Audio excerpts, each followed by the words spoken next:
5:3. Dito isso, Atos capítulo 12, vamos ler do versículo 1 ao versículo de número 5.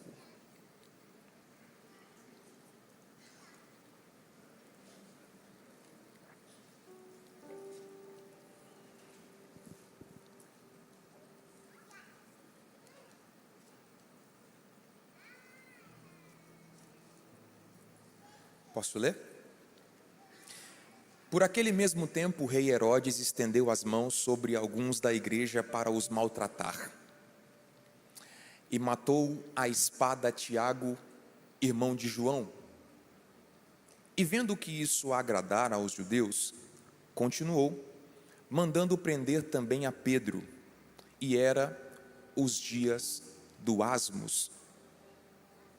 E havendo prendido, o encerrou na prisão, entregando-o a 4 quaternos de soldados, 16 soldados, para que o guardassem, querendo apresentá-lo ao povo depois da Páscoa.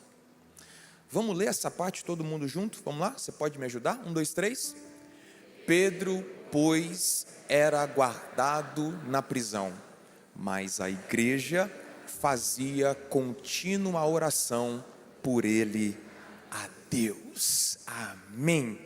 Coloca aí para mim o meu tema, por favor. Eu quero falar um pouco com vocês hoje sobre o poder da oração. O poder da oração. Esse texto que nós acabamos de ler está inserido no livro do Atos dos Apóstolos. E o livro de Atos dos Apóstolos também poderia ser chamado de Atos da Oração. Porque você vai perceber que em quase todas as páginas ou em todos os capítulos você vai perceber uma igreja que estava sempre envolvida com a oração. A igreja de Atos entendeu que batalhas espirituais você não consegue vencer com armas carnais. Vou repetir. A igreja de Atos entendeu que batalhas espirituais você nunca vai vencer com armas carnais. Então você vai perceber que em Atos existe uma igreja envolvida com a oração, uma igreja que amava a oração, uma igreja que sempre estava aos pés de Cristo em oração. Atos capítulo 2, na descida do Espírito Santo, você vai perceber que o Espírito Santo desce no cenáculo enquanto a igreja estava orando. Atos capítulo 3, quando acontece a cura do paralítico na Porta Formosa, esse milagre só acontece porque Pedro e João estão subindo ao templo na hora da oração.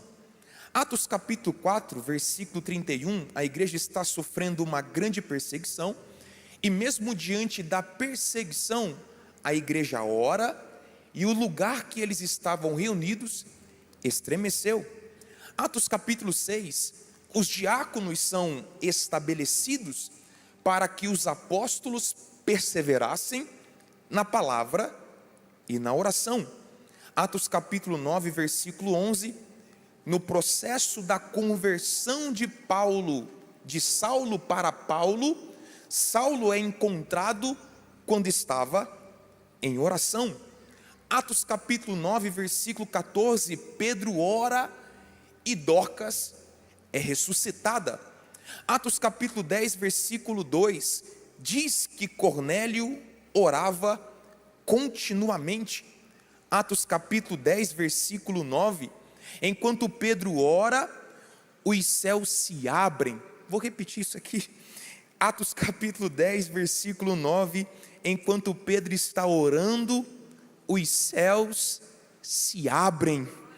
Atos capítulo 12, a igreja permanece em oração. Atos capítulo 13, versículo 3, depois da oração, Barnabé e Saulo são enviados para uma obra e para um propósito específico. Atos capítulo 16, se você não der um glória a Deus agora, já é porque não está indo. Atos capítulo 16, Paulo e Silas apanharam a noite toda, eles estão presos pelas mãos e pelos pés, Mas ao invés de murmurar, eles misturaram oração com adoração. Vou repetir. Paulo e Silas apanharam a noite toda. Eles estão presos pelos pés e pelas mãos. E ao invés de murmurar, eles misturam oração com adoração. Eu não sei. Ô Júnior, nós não ensaiou, mano. Nós não ensaiou. Mas eu sei que você é um bom tecladista. Depois eu te dou um pix.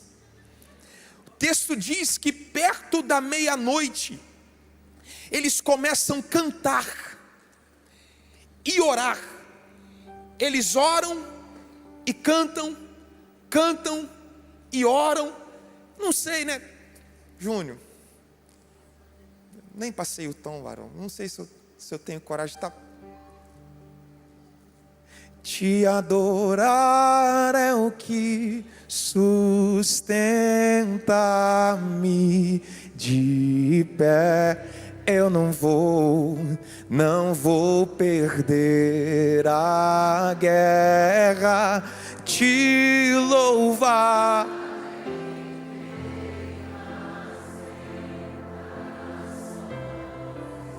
É mais que estratégia. Posso não ver o amanhã,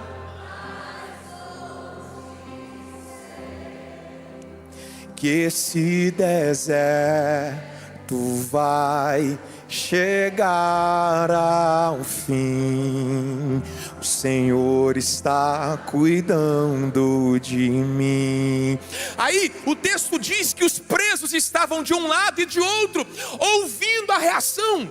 Esses caras não vão murmurar, esses caras não vão reclamar, esses caras não vão questionar. Não, parece que eles não estão reclamando, eles não estão questionando. Eles estavam cumprindo o propósito, cumprindo a missão. Só fizeram aquilo que é certo, só pregaram o evangelho. E é isso que eles receberam. E qual é a reação? Eles não murmuram, eles não questionam. Eles abrem a boca para adorar, eles abrem a boca para orar, eles abrem a boca em adoração.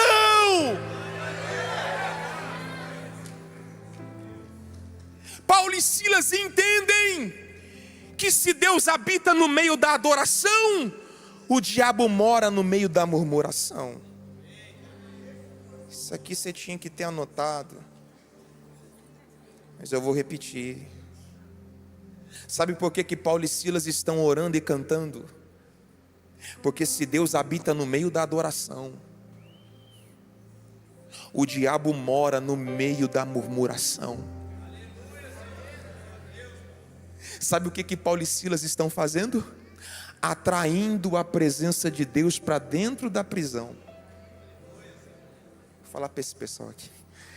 O que Paulo e Silas estão fazendo? Eles estão atraindo a presença de Deus para dentro da prisão. E quando a presença de Deus invade a prisão, a cadeia começou a estremecer. As cadeias começaram a tremer, os grilhões foram quebrados. A gente precisa usar as ferramentas certas para lutar as nossas guerras. Você não vai vencer essa guerra murmurando, reclamando, questionando. Você vai vencer essa guerra orando e adorando. A murmuração atrai a presença das trevas, mas a adoração atrai a presença de Deus. Alguém pode levantar uma de suas mãos nessa noite e por alguns segundos quebrar o silêncio e adorá-lo em espírito e em verdade.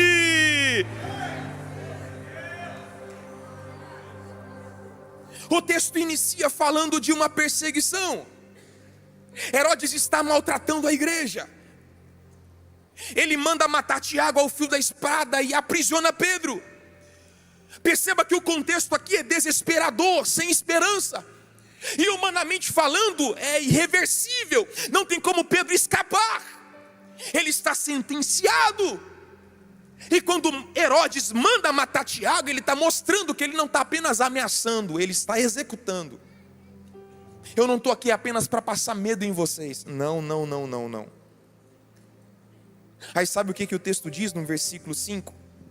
Pedro estava guardado na prisão, mas a igreja fazia contínua oração por ele a Deus. Aqui nós temos 4 perguntas relevantes. Quantas perguntas? 4 perguntas. E eu quero responder essas 4 perguntas nessa noite. Primeiro, quem está orando? Segundo, por quem estão orando? Terceiro, como estão orando? Quarto, como Deus respondeu à oração? De novo? Primeiro, quem está orando? Segundo, por quem estão orando? Terceiro, como estão orando? Quarto, como Deus respondeu à oração?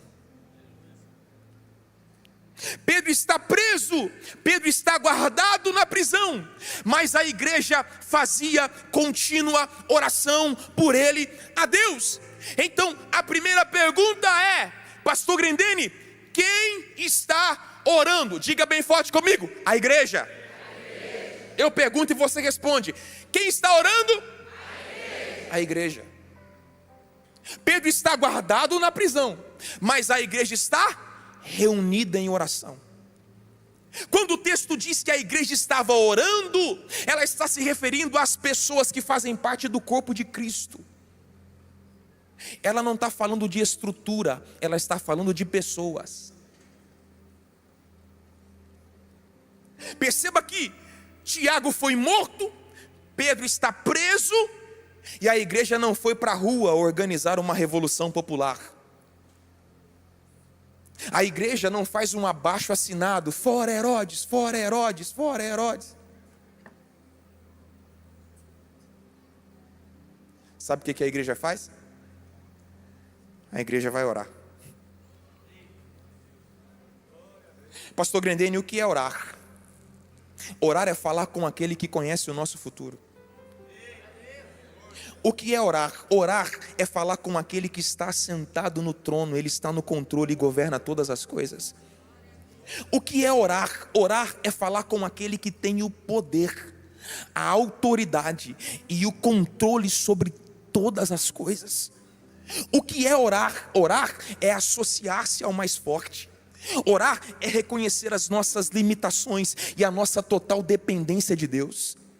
Orar é reconhecer que somos fracos, mas Ele é forte. Orar é reconhecer que nós não podemos, mas Ele pode.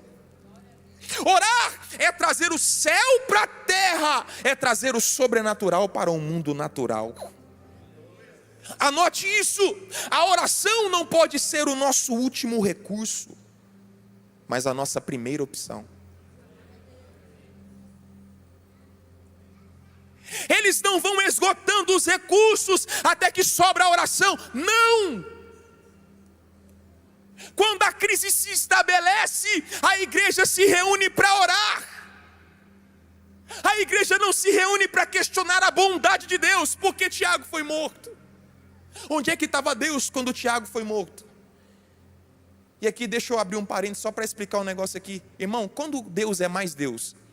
Quando livra ou quando deixa morrer?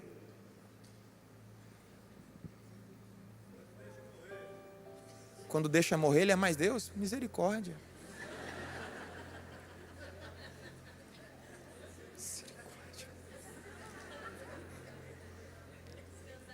Quando você lê a galeria dos heróis da fé, só abre um parênteses aqui, rapidinho. Vocês me permitem ou não?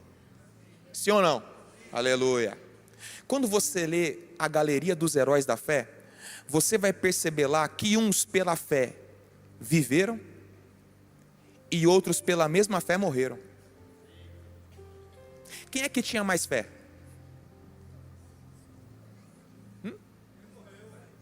Quem morreu? Misericórdia, irmão.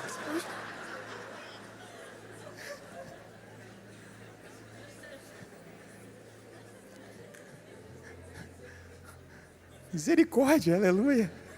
Quem está comigo aí, diga amém. Amém. Então quem tem mais fé? Quem apagou a força do fogo, venceu a força dos leões?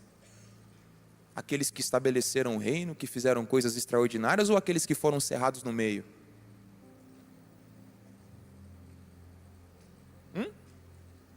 Quando é que a gente conta um testemunho, irmão? Quando é que a gente conta um testemunho? Fala comigo. Hã? Quando a porta abriu, não é? Por que a gente não dá um testemunho quando a porta fecha?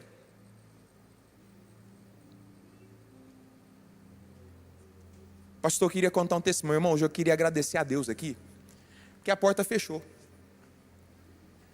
E portas que se fecham significa que existem caminhos que não são para você. Hoje vocês não estão animados. Isso aqui era para pular da cadeira, mas tudo bem. Pegou essa parte? Não? Pegou não? Então vou repetir. A gente precisa entender que Deus não é Deus apenas quando livra. Deus não é Deus apenas quando abre. Deus, Ele continua sendo Deus quando não livra. E Ele continua sendo Deus quando permite a porta fechar. Nem todas as portas fechadas são maldição, é o diabo, não. Tem porta que é o próprio Deus fechando, porque existem caminhos que não são para você. Então Deus permite Tiago ao fio da espada. Mas a igreja, ela não se reúne para questionar. Por que não livrou Tiago? Tadinho do Tiago. Por que a igreja não se reúne para questionar a misericórdia de Deus? Onde é que estava Deus? Onde é que está a fidelidade de Deus? Onde é que está o amor de Deus? Não, a igreja não questiona a bondade, a misericórdia, a fidelidade, o amor, a soberania. Ela se reúne com a mesma fé, com o mesmo entusiasmo, com a mesma persistência, com a mesma chama no coração. Já que Deus não livrou Tiago, não quero saber de ser crente também, mas não. Já que Deus não abriu a porta que eu queria, também não vou saber de oração também. Sabe o que a igreja está ensinando para nós? Deus não deixou de ser Deus porque Ele não livrou Tiago. E Ele continua sendo o mesmo poderoso que ouve as orações. Então vamos orar. Vamos continuar. Tem alguém comigo aqui? Aleluia. Então a igreja se reúne para orar, não para questionar. A igreja vai para a casa da mãe de João Marcos e elas clamam, e eles clamam a Deus em favor de Pedro. Eles não podiam fazer nada na terra, então eles buscam auxílio dos céus. Está na hora de você mudar as suas armas. Você está achando que vai vencer essa guerra com a força do seu braço? Você está achando que vai vencer essa guerra com as suas conexões, com o seu network? Deus está removendo os seus apoios para que você se apoie exclusivamente nele.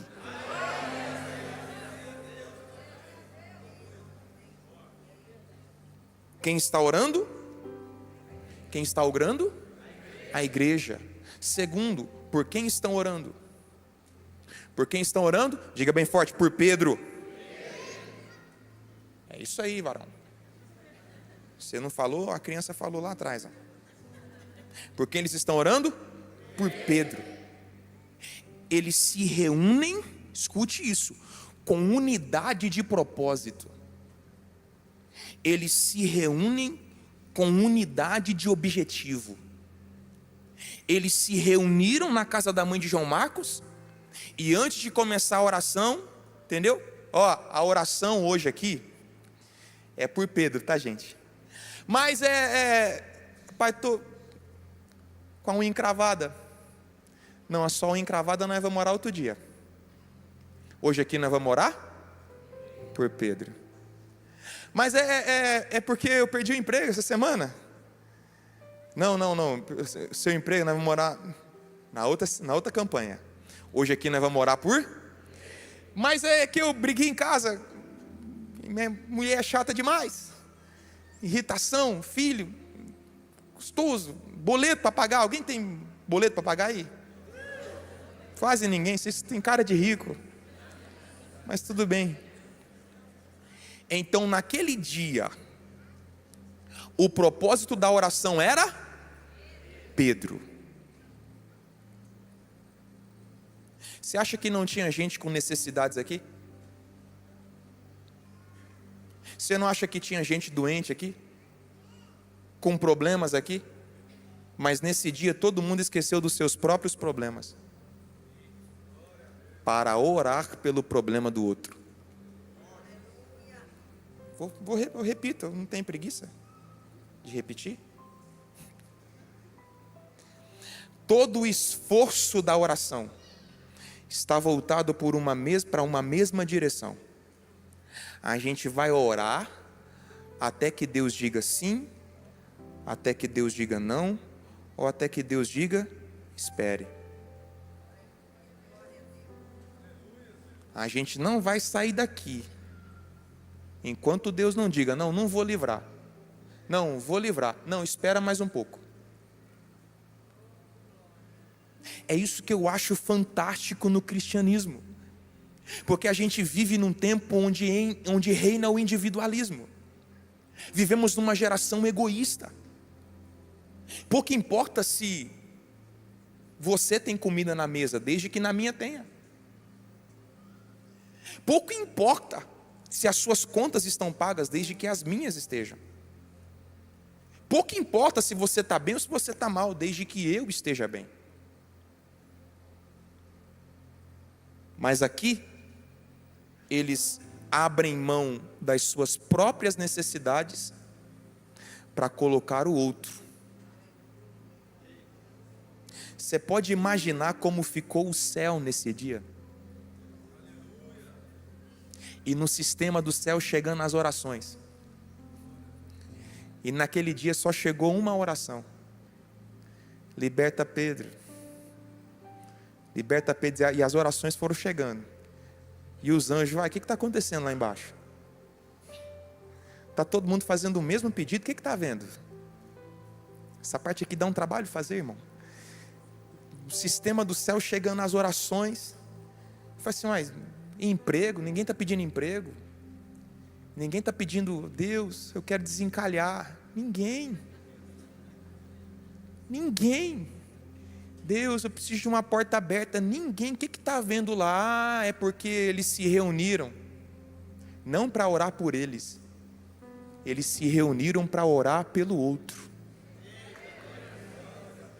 Qual foi a última vez que você dobrou o joelho e os pedidos não foram para você? Qual foi a última vez que você fez um jejum, um propósito e o centro não era você? Qual foi a última vez que você se colocou diante do altar de Deus e derramou lágrimas, não pelas suas necessidades, mas pela necessidade de alguém?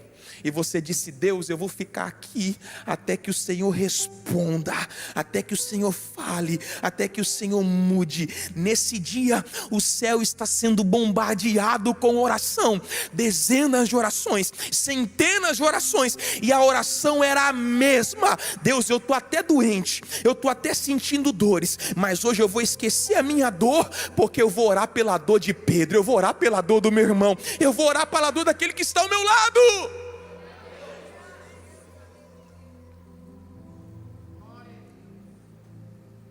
Terceiro, estou quase terminando, hein?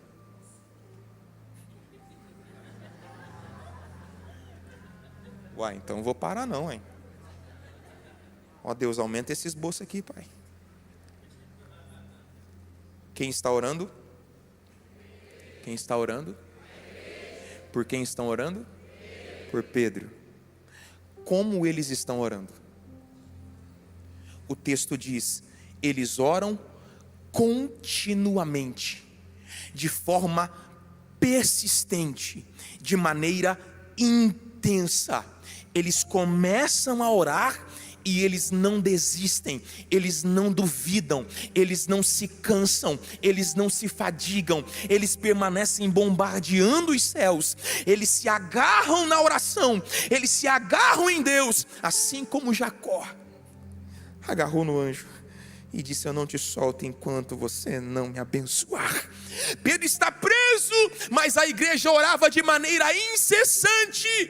Eles não têm uma resposta imediata, e mesmo assim eles continuam orando. Essa passagem parece muito com Daniel capítulo 10, porque na oração de Daniel a resposta também não foi de forma imediata. Talvez essa seja a nossa maior crise com relação à oração. A gente quer que as coisas aconteçam no modo drive-thru. Já pensou se tivesse um drive-thru de oração? Já pensou? Você faz uma oração de um lado, oh glória! Aí você dá a volta e recebe a resposta, oh glória, do outro lado. Por favor, pega a sua resposta na próxima cabine. Seria maravilhoso, sim ou não? Seria extraordinário. Você pede aqui e dá a volta e recebe aqui. Mas isso não tem nada a ver com Deus, porque Deus não trabalha no modo drive-thru.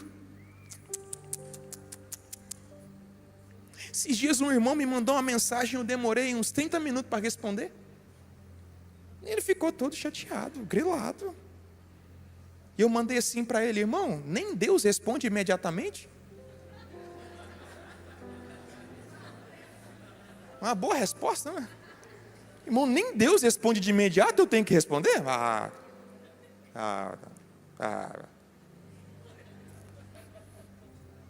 Já pega esse código aí e repete, pode. O que falta em nós é a constância. O que falta em nós é a persistência. A viúva de Lucas 18, ela foi atendida porque não desistiu. Escute isso. E talvez a nossa maior vitória nem seja Deus responder, mas é a gente não desistir de orar. Vou repetir. Talvez a nossa maior vitória não seja nem Deus dar a resposta, é a gente não desistir de orar. Escute, quando Pedro bateu na porta, a igreja ainda estava lá orando.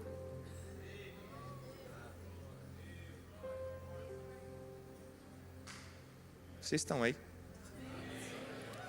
Chegou a doer minha mão aqui. Quando Pedro bateu na porta, a igreja ainda estava orando.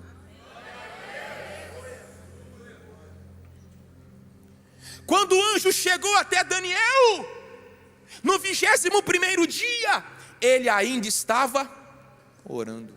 Deixa eu te fazer uma pergunta. Quando a resposta chegar no lugar da oração, ela vai te encontrar lá?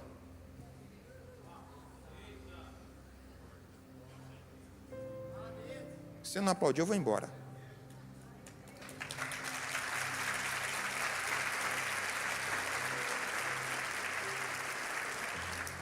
Só uma explicação aqui. Quando eu peço para aplaudir, é o ponto de interação, tá, gente? Um aplauso não é para mim, não. Pastor, eu não gosto que você fica pedindo para aplaudir. É para não ficar chato. Tá bom? Aplauso não é para mim, tá? Para Jesus, aleluia. Quando a resposta chegar no lugar da oração, ela vai te encontrar lá orando?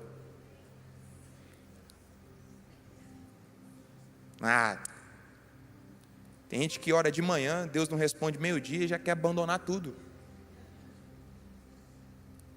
Carinhosamente diga para alguém que está do seu lado: irmão, tenha paciência. Tenha paciência. Você chegou agora.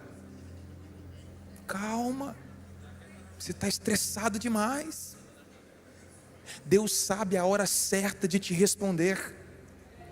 E se Ele não respondeu ainda, é porque Ele sabe que você suporta mais um pouco. Então aguenta, irmão, aguenta. Não adianta você dar birra, fazer chantagem emocional. Deus é meu último culto. Tem gente que apela, faz uma chantagem emocional. Deus é o meu último culto.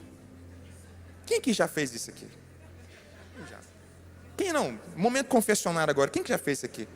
Assim, irmão, hoje tem um profeta de fora. Hoje tem um profeta do raio-x. Ele revela mais que o Fujioka. Olha, se Deus não me entregar uma palavra revelada, para mim acabou. Aí a gente não entende que o fato de Deus estar em silêncio não significa que Ele não esteja trabalhando. Por quê, pastor? Porque Deus faz tudo o que fala, mas Ele não precisa falar tudo o que vai fazer. Você está aí ou não? Então, como eles oram? De maneira persistente, perseverante. Quarto, e eu termino. Como Deus respondeu à oração? Diga bem forte comigo, a resposta foi surpreendente. Pode melhorar? Diga, a resposta foi surpreendente. Pessoal, pode vir, pessoal da banda, que eu estou acabando mesmo. Ô, baby, vou fazer um pix para você também. Quebra essa baqueta hoje aí. Cadê o baixo? Baixo, guitarra. Vou dar pix para todo mundo hoje. Eu estou brincando, hein? Venha. Misericórdia. É telefone? Misericórdia. Mas vamos ver se merece.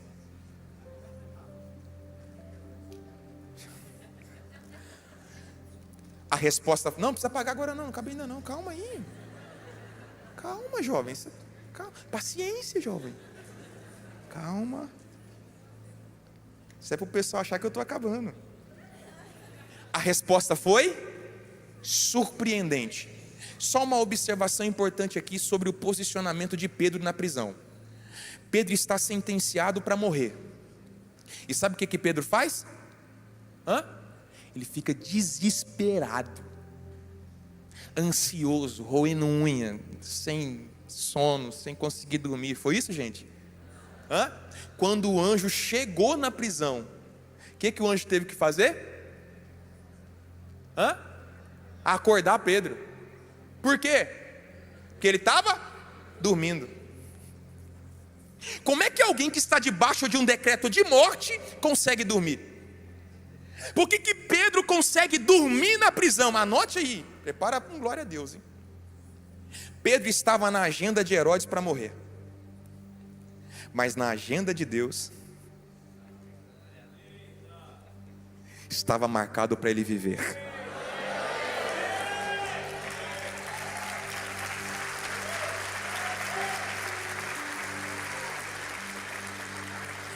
A terra o sentenciou à morte, mas o céu havia decretado que haveria vida e vida com abundância. Levante a sua mão direita, porque eu sinto Deus nessa palavra. A última palavra sobre a sua casa não vem da terra. A última palavra sobre a sua vida não vem da terra. A última palavra contra a sua vida não é do médico, não é do advogado. A última palavra sobre a sua história ainda vem de Deus. Se Deus decretou vida, ninguém vai te matar. Ninguém.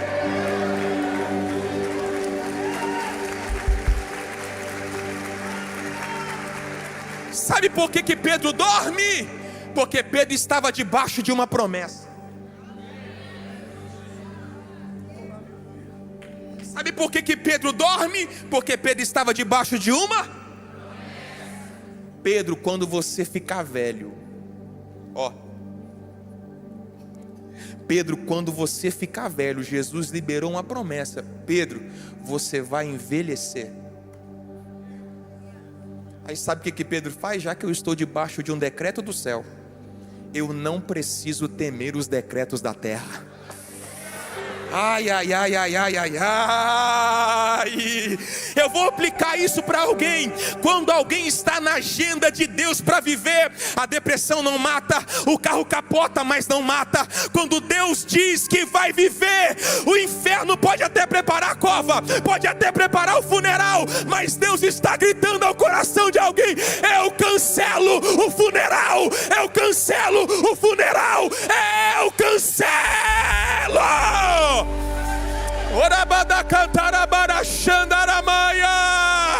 Alguém pode aplaudir com mais força? Alguém pode misturar esse aplauso com glória a Deus, com aleluia? Olha para alguém do teu lado e diga: Deus determinou que você vai viver. Diga aí, Deus determinou que você vai viver. Diga aí, você está debaixo de uma promessa, você está debaixo de uma sentença, e quem determina é o céu, é o céu, é o céu, é o céu, é o céu. Eu termino agora. Vamos lá. Você está comigo aí ou não? Está cancelado o funeral.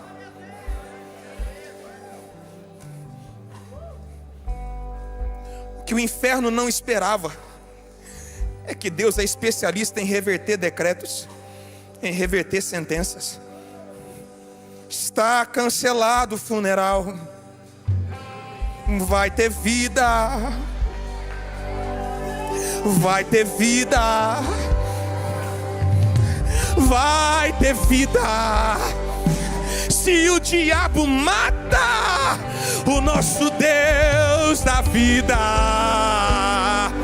Vida e vida com abundância. Escute, enquanto a igreja está orando numa geografia, Deus está respondendo a oração na outra geografia. Estão aí ou não? Enquanto a igreja ora na casa da mãe de João Marcos, Deus está respondendo a oração lá na prisão. Eu já estou cansando já de fazer esse trajeto aqui já. De onde a igreja ora, tá difícil de acompanhar o pessoal da câmera? De onde a igreja ora, a igreja não vê o que está acontecendo lá na prisão. E esse é um dos grandes mistérios da oração. O fato de você não estar vendo o processo não significa que Deus não esteja ouvindo e te respondendo. Vou melhorar. De onde a igreja ora, a igreja não vê o anjo descer. De onde a igreja ora, a igreja não vê o anjo entrar na prisão. De onde a igreja ora, a igreja não vê o anjo acordar Pedro, mandar ele levantar, se calçar, se vestir. De onde a igreja ora, a igreja não vê Pedro saindo pelas portas e elas se abrindo automaticamente. De onde a igreja ora, a igreja não vê que Pedro já está na rua e vindo em direção ao lugar da oração. Sabe por que a resposta vai ser surpreendente? E quando Pedro bater na porta, você vai falar assim: não é. Não pode. Que eu não senti nada. Eu não vi nenhuma luz. Não senti nenhum arrepio. Não entendi, irmão, que na oração não é assim que acontece? Você diz assim: Deus, eu queria sentir. Parece que eu estou orando e nada muda, nada se altera. Já sentiu isso na oração? Parece que o céu está fechado. Parece que a nossa oração não passa do teto. Quem já sentiu isso? Parece que a gente está falando para o nada. E o anjo já está lá na prisão. O anjo já está lá na prisão, acordando Pedro, mandando Pedro levantar, mandando Pedro se calçar, mandando Pedro se vestir, as portas se abrindo automaticamente, e Pedro vindo ao lugar da oração. Ele está vindo para o lugar da oração. Eu não sei se tem alguém para receber essa palavra nessa noite. A resposta já está a caminho. 2 amém, metade um aleluia. Eu vou falar para esse pessoal daqui: a resposta já está a caminho. Bata na mão de alguém aí do teu lado e diga: meu irmão, a resposta já está a caminho. A resposta já está a caminho, longe do alcance dos seus olhos, longe do alcance da sua percepção.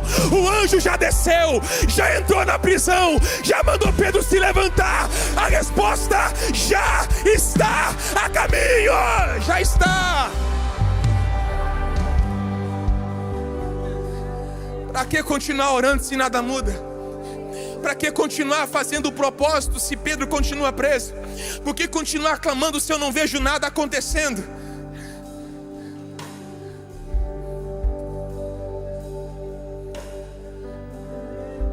Qual é o seu Pedro hoje? É o seu casamento? Qual é o seu Pedro hoje? São os filhos?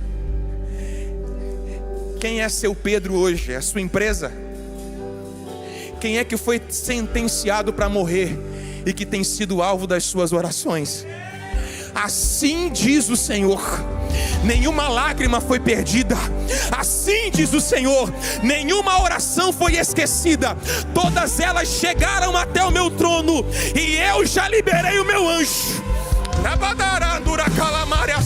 Você pode ficar de pé? Pode?